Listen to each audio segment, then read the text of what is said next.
So good morning, and thank you for joining me today while I talk about the impact of CO2 on children's learning. As a brief introduction to me, my name is Jonathan Hunter-Hill, and I'm the Sector Manager for Education at SAV Systems, and I manage the Airmaster Smart Mechanical Ventilation product group. As a brief introduction to SAV Systems, we're a low-carbon technology company who partner with Danish manufacturers. We've been at the forefront of heat networks in the UK for some time, drawing on the Danish experience of the last 50 years. And consequently, we're best known for supplying Danfoss heat interface units to large residential projects, but then we also do micro CHPs, energy metering, radiator valves, and Airmaster. So if you have any questions, please type them in the Q&A, and I'll do my best to answer them at the end of the presentation. It should last about half an hour, and then my colleague Amy will pose any questions you have to me afterwards, so we should round off at 45 minutes if you have questions, of course. So I'd like to open this presentation by giving a brief explanation of what carbon dioxide is, how it's produced, and what it does. I suspect for some of you, like me, it's been a long time since you did GCSE or indeed O-level biology, so a refresher is probably in order. In the first instance, carbon dioxide is a chemical compound formed from one carbon atom and two oxygen atoms. It's generally found as a gas in our atmosphere. I'll probably refer to carbon dioxide as CO2 from now on. CO2 then is generated most importantly in one way, and that's cellular respiration by animals. It's also generated in vast quantities by the burning of fossil fuels and therefore vehicles and industry. There are a few uses for CO2, but the main one, which we all need to be conscious of, is that CO2 is used by plants in photosynthesis, with the byproduct of this being oxygen. It's also used in refrigerants, fuels, and there are emerging technologies that aim to make use of the excessive quantity of CO2 in our atmosphere. Unfortunately, however, CO2 is a greenhouse gas, which means that it can trap energy. As CO2 concentrations in our atmosphere increase, heat energy that would normally escape our atmosphere is being trapped, hence the global warming that we've been experiencing, and the reason why we're trying so hard to reduce global CO2 emissions. When we discuss quantities of CO2, we use the unit parts per million, or ppm. So we're essentially dividing air into 1 million pieces and expressing how many of those 1 million pieces are composed of CO2. The average external CO2 concentration in the UK, then, is said to be about 420 parts per million, or ppm, although this does vary at local levels depending on local pollution sources. So then, when we're talking about CO2, we should look at global CO2 emissions. The global CO2 concentration has been increasing dramatically year on year since the first industrial revolution in about 1870. We're now at an unprecedented CO2 concentration, and that's only set to rise. If we don't do anything about it, the current trend could lead us from about 420 parts per million all the way up to 640 parts per million. And that doesn't really include the acceleration that we might expect due to industry. So in managing external CO2 concentrations, we then should directly be able to influence and reduce the amount of carbon dioxide indoors.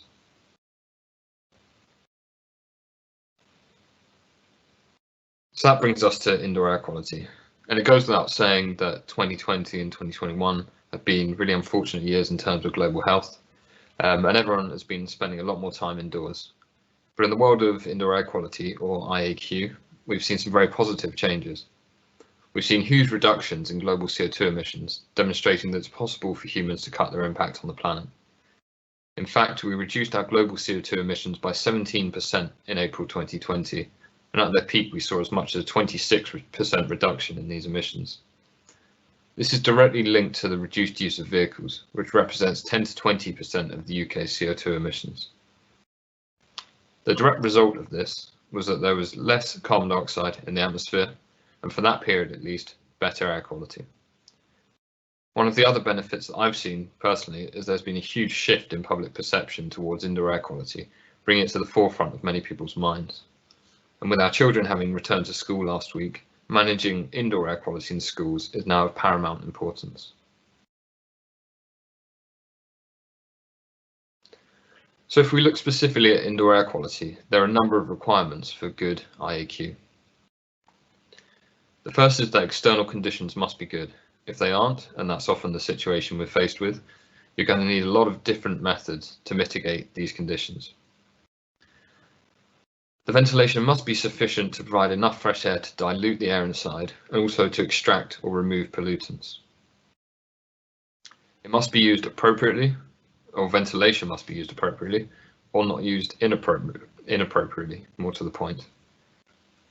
And there must be low pollution, that should say pollution levels, low pollution levels from internal sources. That's what you get for doing a find and replace on every word in your presentation. But if we can manage all these factors, we should be able to achieve good indoor air quality in our schools and in our homes. So I'm going to move on now to specifically talking about CO2 and the impact it has on our classrooms. So CO2 is a major indoor pollutant. It doesn't have a long-term health effect, but it has a temporary effect on the brain, which can, in long term, lead to sort of unmeasurable impacts on your performance. So it's particularly relevant when we talk about classrooms, and that's something that I'm strongly focused on. Classrooms typically have 32 occupants in a 60-metre squared room, and the consequence of that is that CO2 concentrations can rise very quickly. This is really clearly demonstrated by the graph on screen.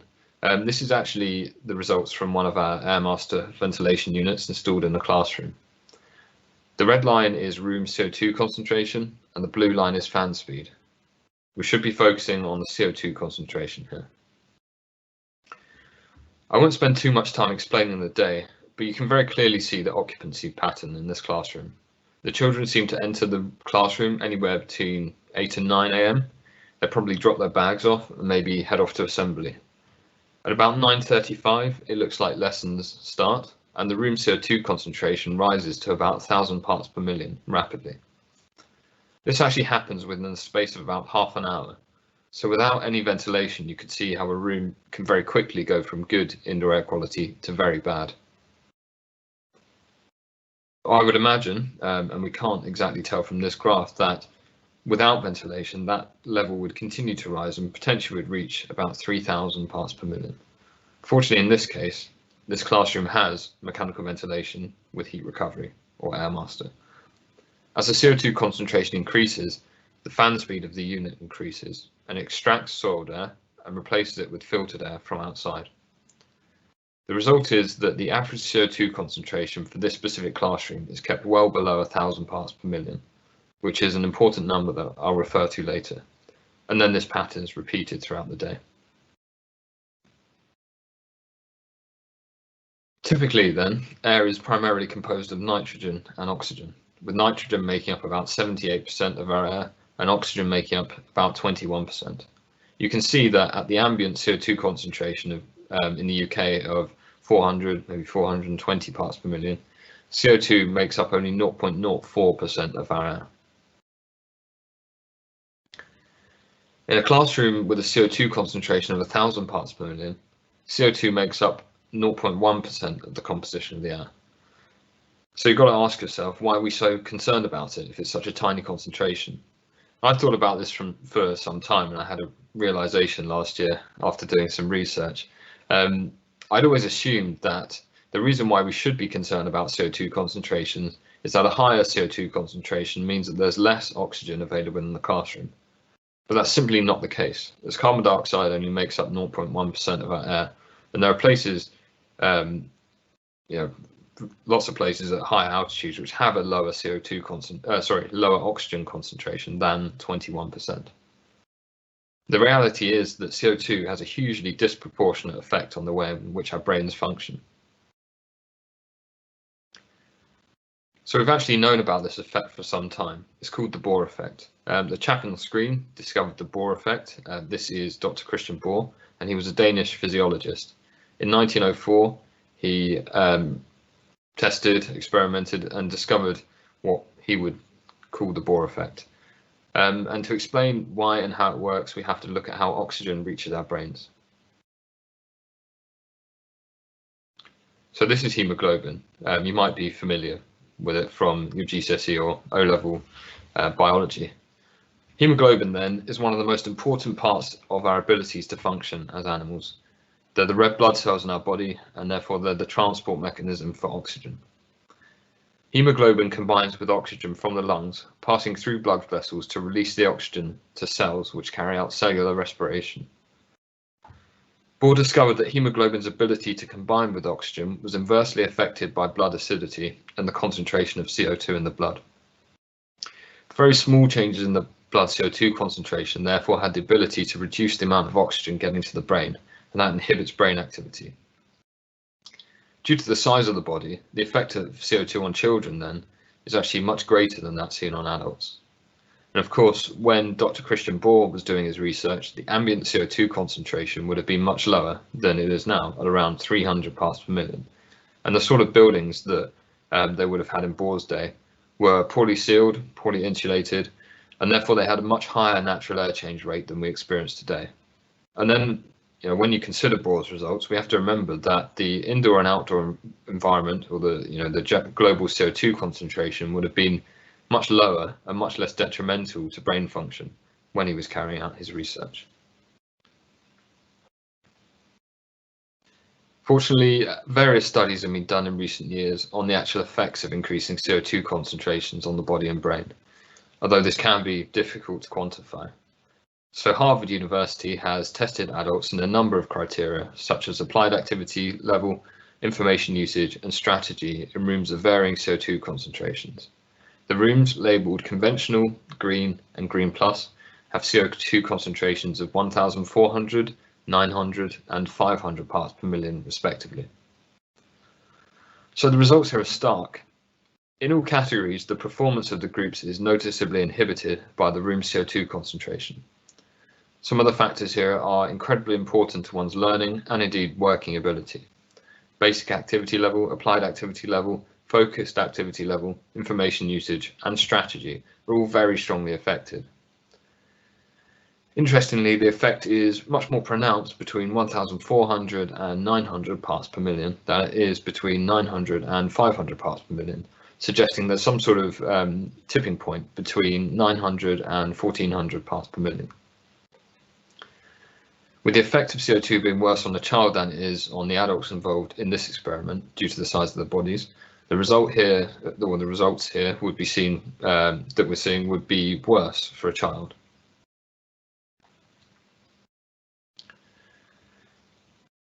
So I'd like to put that into the context of the regulations that designers work to in the UK. So as we're talking about education environments, it makes sense to speak about the guidance BB 101, guidelines on ventilation, thermal comfort, and indoor air quality in schools, which was reissued back in 2018.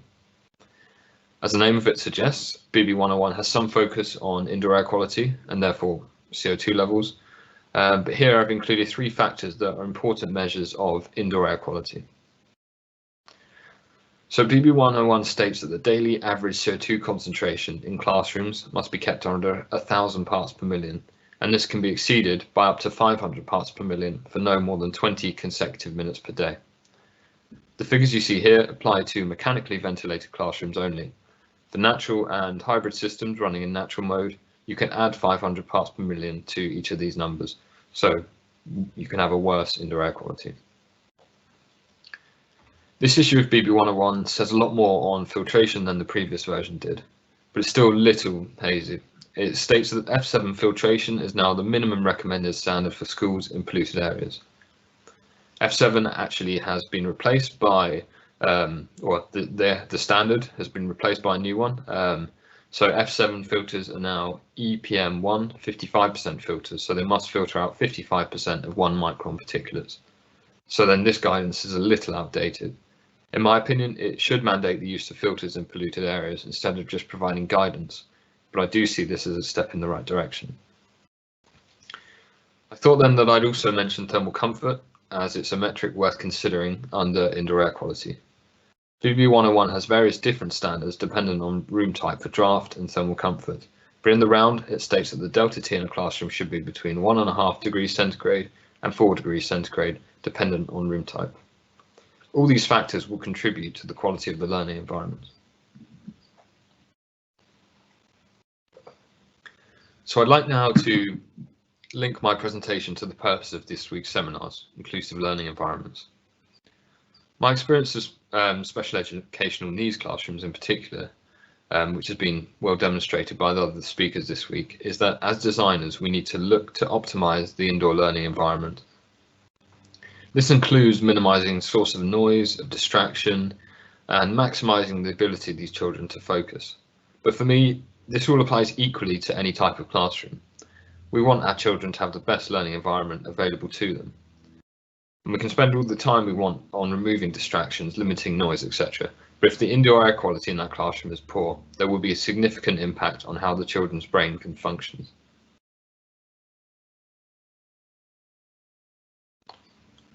So I'd like to look now at a study that was carried out in 2019 by the Danish Technical University, or DTU. The DTU studied 92 pupils aged 10 to 12 years who over 4 weeks answered a questionnaire and 3 different performance tests measuring their processing speed, concentration, logical reasoning and math solving abilities. In this instance, the acoustics of the classrooms were already considered acceptable, but the lighting conditions and the ventilation rate were modified to create different learning environments. Of course, by adjusting the ventilation rate, you can control the indoor air quality and the carbon dioxide in the room. What the evidence showed was that if you can control the acoustics, the lighting and the indoor air quality correctly, you can easily achieve a 10% improvement in educational performance. So over 10 years of studying, that essentially equates to an extra year. In some classrooms with lower achieving pupils, they even achieved a 20% improvement in performance, which is incredible. And therefore, it's vital that we take a holistic view of the indoor learning environment. So to my mind, this raises a question. If you could take a pill that increased your learning performance by 10 to 20%, would you? The reality is that you don't need to. This can be done by making sure that the learning environment is optimized, and a huge part of that is minimizing the CO2 concentration in the classroom. So now I hope that I've established quite clearly what the problem is. High CO2 concentrations in classrooms are having a direct negative effect on children's ability to learn. So the solution to this is simple: good ventilation. In BB 101, we have this spectrum of ventilation systems available to us, which was actually provided by Airmaster, and this widens our choice as designers as to how we can ventilate classrooms. Previous to this issue of BB 101, we more or less spoke in terms of either natural or mechanical ventilation only, where now we have a wide range of other systems, including the new category of hybrids and decentralized mechanical duct-free ventilation with automatic bypass, which is Airmaster. So I'm going to talk through briefly the pros and cons that I see for each type of system, so natural, hybrid and mechanical. So due to the moderate climate in the UK, natural ventilation has long been the choice for many buildings. I realise this image on screen shows adults and they've got a very high ceiling, but this is a fairly typical arrangement for a UK classroom. Natural ventilation is the process of supplying air to and removing air from an indoor space by relying on natural forces. When a room has become hot or stuffy, we've all been used to opening a window. And until recently, the only places you'd find with air conditioning or any form of mechanical ventilation had more or less been commercial spaces such as offices and maybe shops.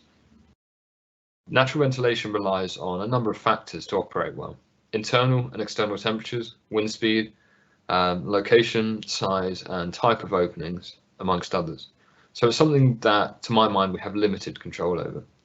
However, and you have to forgive my bias here, I see natural ventilation as being on the decline. There are 2 primary issues with it. The first is that we're so reliant on natural forces. If it's cold outside, for example, opening a window will create a draft. This means that the quality of your ventilation is often dependent on the quality of the weather, which is, as we know, in England, is rather dubious and unpredictable. The second is, of course, heat loss. So when you open a window, particularly on a cold day, the heat from that room will quickly leak out of the window and the heat is lost. So in that respect, natural ventilation is inefficient and often leads to complaints of poor thermal comfort. There are methods of designing natural ventilation to improve thermal comfort, but at some point the external weather conditions will become a major factor in the design. In all cases though, heat is lost through the transfer of air to outside. So I'm afraid I couldn't get an image for this slide of the presentation, because I'd have to steal it from one of our competitors. But as the quote states, mixed mode ventilation systems, or hybrids, use both natural and mechanical ventilation. We've seen a growth in these types of systems in the last few years, particularly as BB101 drove a lot of people towards the use of hybrids. In my experience, mixed mode ventilation systems use a fan to extract warm air from the room, mixing it with incoming cold air from outside before it makes its way back into the room at an increased temperature. CIBSE recommends that when external temperatures are low, the mechanical element of the system is operated to provide preheated air to a building. When outside temperatures are approximately 10 to 15 degrees C, natural ventilation is used. The mechanical ventilation system is again operated to increase air velocities and for cooling when high external temperatures and/or excessive internal heat gains are experienced. However, in my experience, the issue with these systems is that excessive preheating is required, particularly during the winter months. And furthermore, by mixing room air with fresh air, they're often recirculating the pollutants in the room that should be removed. With COVID, this has become particularly relevant, and the advice seems to have been open all your windows. Both natural and hybrid systems are low energy at source, so if you were to plug them into the wall and measure their energy consumption, they would show a low energy consumption. But the additional preheating that's required annuls their energy credentials, in my opinion, and this needs to be factored into designs. The other advantage of these systems is that is price, which is typically lower than the cost of a mechanical ventilation system. However, that's in capital cost. Due to the extra heat energy required, there will be a substantial operational cost associated with this type of kit, and that will be felt by the school's wallet. Designers can also operate naturally ventilated classrooms at a higher CO2 concentration, as I mentioned before, making them a less good learning environment. So this is my area of expertise. On the screen we have an Airmaster Smart Mechanical Ventilation Unit, and it's essentially a decentralized mechanical ventilation unit with heat recovery. The beauty of mechanical systems is that you have a controlled and measured supply of airflow, which means that internal conditions can be predicted regardless of external conditions. So mechanical systems may be supply only or extract only, depending on the use case. For example, bathrooms would likely require extract only, but for classrooms we have both supply and extract. Mechanical ventilation systems can also be scaled quite easily dependent on the use case, from large-scale units covering thousands of litres per second to small decentralised units like the Airmaster on screen, which is really designed to ventilate a single room at a time, having flow rates between 40 to maybe 340 litres per second. A further benefit of mechanical systems is that the fans within the system will enable ventilation units to be supplied with filters, and therefore we're able to reduce pollutants coming from outside to inside our classrooms. In energy terms, systems with heat exchangers are able to recover heat from rooms, meaning that very little energy is wasted and therefore very little energy needs to be added to the room throughout the course of the day. There is a higher capital cost to these systems and higher energy use at source compared to hybrid or natural systems, but the overall energy consumption when you factor in heating is dramatically lower, meaning that the school's energy bills will be reduced and their carbon footprint much lower. So with that in mind, I'd like to compare the energy demands and therefore the carbon consumption or production, of a decentralized mechanical ventilation unit with heat recovery called an SMV, a hybrid system and a centralized air handling unit. The aim of this slide is to demonstrate that we can cut the amount of carbon in the atmosphere generated by heating systems by utilizing technology that enables buildings to have a smaller carbon footprint, and that in time will reduce the amount of carbon dioxide indoors. I'm going to compare 4 factors here, so annual heating consumption, electrical consumption, total energy consumption, and the heat recovered. To cover off the inputs, the table on the right shows the specific fan powers and the heat recovery of each system type. This data has been taken from manufacturer data sheets, so should be accurate. You can see here that the hybrid system has the lowest specific fan power, but no heat recovery to speak of. An SMV has a much lower specific fan power than a centralized system, but a slightly lower heat recovery efficiency. And then the results shown are calculated from a simplified model. So there's no accounting for the distribution losses of a centralized system, for example, in the heat recovery efficiency. They also account for internal gains, i.e. the heat given off by the occupants, but they don't the results don't account for the potential need for heating at the start of the day to bring classrooms up to temperature, and you'll see that very shortly. This should be equal in each system type though. So the annual heating consumption of the two systems with heat recovery is essentially zero in each case. They can survive during the day purely on internal gains to achieve a supply air temperature of 19 degrees C. The hybrid requires a great deal of additional heat input to achieve the same temperature though. In terms of electrical consumption, the hybrid system is far in the lead. I lost my train of thought there. The centralized system, though, clearly uses a great deal more energy to operate. That's a result of the ductwork runs required, and therefore the amount of fan power that's required to push the air through those ductwork runs. So the total energy consumption for all three systems clearly demonstrates that the SMV uses the lowest amount of heat energy. The lowest amount of energy overall, with the centralized system using the greatest amount of energy despite recovering more heat than the other systems. So the difference in energy consumption between the decentralized SMV and the hybrid is 57%, and between the SMV and the centralized system it's about 60%. So by going decentralized, you can save a huge amount of energy and therefore reduce carbon emissions to the atmosphere. So in my opinion, of course, MVHR is the solution to our indoor air quality issues and one of many important solutions for reducing school carbon emissions. I've explained the carbon emissions component of this, but I'd like to explain now about indoor air quality. MVHR units like Airmaster are fitted with three components that enable them to achieve good indoor air quality reliably and consistently. These are the heat exchanger, fans, and filters. So the heat exchanger enables the recovery of heat, which minimizes heat loss and therefore reduces the carbon footprint. The fans enable us to control air changes regardless of external conditions in tandem with the heat exchanger. And the filters enable us to supply our classrooms with filtered air with many of the dangerous contaminants that we don't want in our classrooms removed.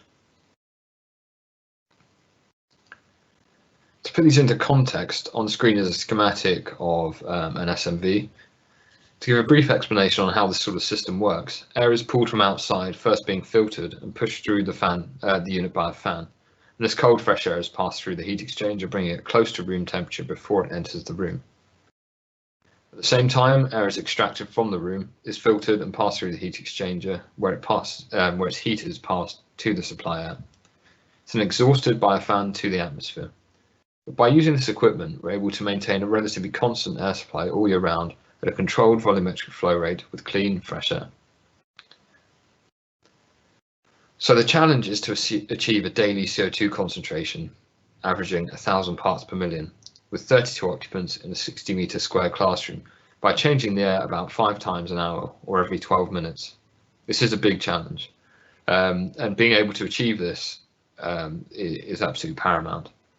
So think then, if you had to do this with systems that don't allow a great deal of control, when the external temperature drops, might be compromised. For me, that's the beauty of heat recovery. We can have optimum indoor air quality with minimum energy wastage. So to wrap up very briefly, global CO2 concentrations are increasing.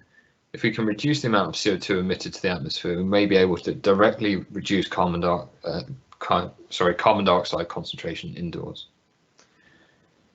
In doing so, we should be able to see an increase in performance by pupils in schools. If we can combine this with good management of the acoustics and lighting, we could see a 10 to 20% improvement in performance per child. There are a number of ways to achieve good indoor air quality, but around about 5 air changes per hour are required to do so. We can consider using natural, hybrid or mechanical ventilation with heat recovery. By making use of heat recovery, we can not only improve indoor air quality by supplying fresh filtered air at a controlled flow rate, but also dramatically reduce the carbon footprint of our schools, bring us back to reducing the concentration of CO2 in our atmosphere. We do have a summary of today's presentation available as a document, which was published late last year. The aim of this document, and indeed the presentation, was to inform parents and educators on the issues that surround CO2 specifically and how we might find a resolution for them in classrooms. So this is something we'd love to share directly with schools. So if you'd like to do that, please do get in touch and we can organise that.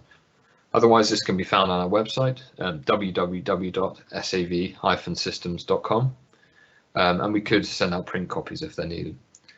We also have a good document that discusses how we can decarbonise school ventilation, and that's surprisingly entitled Decarbonising UK School Ventilation, which is available on our website, as well as some other useful documents.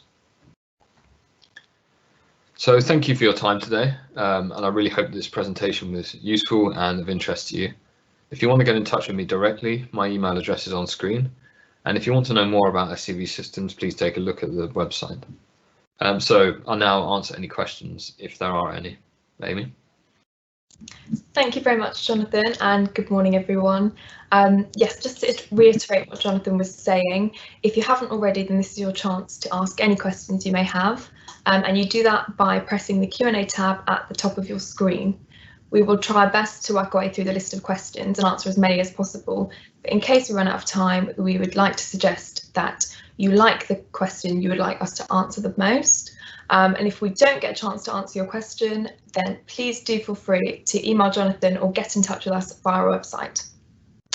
So our first question is, could you please recommend an optimum ventilation rate ISP for mechanically ventilated educational spaces? And would the value of 10 ISP for AHU units be optimum for sports halls in schools, or is this too low? So I'm afraid I'm not very familiar. Thanks, Amy. I'm afraid I'm not very familiar with ISP. I don't know exactly what that means.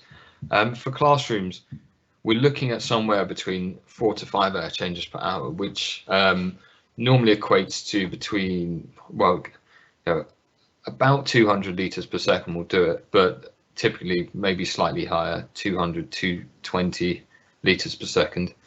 What we tend to do is do a CO2 concentration calculation, which involves having a look at what the occupancy pattern for the classrooms will be, the occupancy levels and the room volume, and that enables us to calculate what flow rate we think we need. It will always be a calculation, though. You can't install a ventilation unit and retrospectively decide. I mean, you could, but it'd be expensive. But retrospectively decide it's not enough, and then put something else in. But we have good data on how much CO2 the average person emits or the average child emits. So yeah, it's something we can work out. And if you'd like me to have a look at that, do get in touch. I must admit, we don't get involved much in sports halls, and the reason for that is that our equipment, we have 8 different sizes of Airmaster units, but to achieve a high enough flow rate for sports halls, that sort of thing, you'd have to have quite a number of units, and therefore you have to consider whether using numerous units is economical and whether you have the space available to do that. What I would recommend is having a look at SIBSI Guide B, which will give you a very good idea of what sort of air change rate you should be looking at in those types of spaces. My guess is that it would be 3 to 4 air changes per hour. They aren't, due to their high volume, it's easier to have a lower CO2 concentration. And so having a high air change rate is not necessarily quite as important from a learning perspective. But as I say, I'm sure SIBSI would have better guidance on that than me. Amy? Great, thank you, Jonathan. We haven't actually had any other questions in, so I'll take this opportunity to ask one myself, and that's, what changes would you like to see made in schools to help support the learning environment? So I think that we need much better education of people in, probably parents and teachers, really, a much better understanding of how important indoor air quality is and how important low CO2 levels are. So what I'd really like to see is more public knowledge of the issue. And I think, I mentioned at the start of my presentation, I think we've seen that. I think we've seen changes in the last year as to how people are perceiving indoor air quality and the importance of it. In terms of the guidance, BB 101, for example, which I think people are using this as their Bible for the design. So therefore it needs to be up to modern day standards. We should be capping the indoor CO2 levels, classroom CO2 levels at 1,000 parts per million, like we see throughout the rest of Europe. There's no reason why this is unachievable unless we continue to fixate on systems which can't do it. What I also like to see is that, as I mentioned in the presentation, is that filtration is mandated. If you think about all the news articles we've seen in probably the last 5-10 years about how bad the air quality is outside schools, you're essentially going to have the same or worse air quality inside schools. So when you think about somewhere like London, surely it makes sense for all the air entering those spaces to be filtered, to give the children the best possible chance of having good indoor air quality and therefore not having their health damaged by virtue of being in the classrooms. So yeah, in the round, better control of CO2, more awareness and actual filtration for classrooms. Okay, great. We haven't had any other questions that have come in. Okay. If you do have any further questions, then you can get in touch with Jonathan or SAV via our website. Oh, sorry, we've just had one more. Are CO2 monitors recommended in all occupied spaces? I don't believe they're recommended, but in classrooms you do have to have some measure of indoor air quality and therefore probably CO2 sensors. What we'll see more and more, and indeed we've got them now, are VOC sensors or TVOC sensors combined with CO2 sensors, which would give you a much better metric for not just carbon dioxide, but also the indoor air quality. So no one's forcing anyone to have CO2 sensors specifically. I've got one here, it's not on at the moment. I keep this by my desk and often measure what the CO2 level is in my room here that I'm working in, and then open the window or whatever it is, as long as it's not really cold, to ensure that the CO2 level is kept low. So what you'll find in a lot of classrooms is there is equipment measuring CO2. It might give a readout in just in a traffic light format, which doesn't really tell you that much. Some equipment have control panels that will actually say what the CO2 level is. What I would say is that CO2 sensors are relatively cheap. This one I've got here, probably £80. If you had one of those per classroom, enabling teachers and students to monitor their own indoor air quality, that could be firstly really educational and secondly really helpful for making sure that they're receiving good indoor air quality, which really they are entitled to.